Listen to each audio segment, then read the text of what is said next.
நபி ஸல்லல்லாஹு அலைஹி வஸல்லம் அவர்கள் இறந்து போன ஒரு தன் சஹாபி தோழருடைய உடல் அருகில் இருக்கிறார்.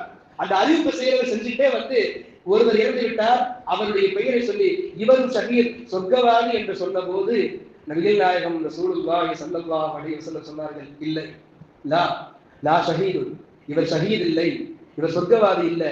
எங்க முதல் இருக்காரு? போர்க்களத்துல இறைவனுக்காக வாழ்பிடித்து தன் உடலை உயிரை இறைவனுக்காக காயத்தை ஏற்றுக்கொண்டு உயிரையே தியாகம் செய்து பிணமாக ஜனாதாவாக ஒரு உடல் கிடக்கிறது. எல்லோருக்கும் ஷஹீதுடைய அந்தஸ்தை சொல்லிக் கொண்டு வந்தவர் இவருடைய உடலை பார்த்து இவர் ஷஹீத் என்று சொன்ன போது நபிகள் நாயகம் ரசூலுல்லாஹி ஸல்லல்லாஹு அலைஹி வஸல்லம் சொன்னார்கள், இல்லை, இவர் ஷஹீத் இல்லை, இவர் சொர்க்கவாதி இல்லை, இவருடைய உயிர் நரகத்தை நோக்கி சென்று கொண்டிருப்பதை நான் பார்க்கிறேன் என்றார்.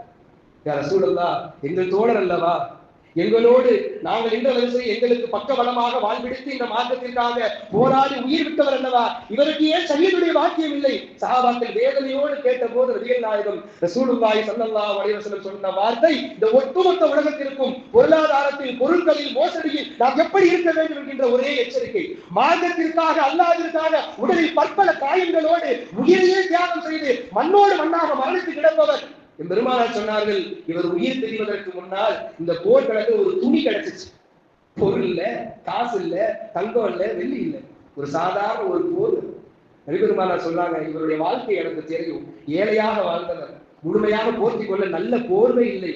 எனவே போர் முடிந்ததற்கு பின்னால் தான் பங்கு பிரிப்பாங்க. கிடைத்த பொருள்ல இது உங்களுக்கு பங்கு பிரிப்பாங்க.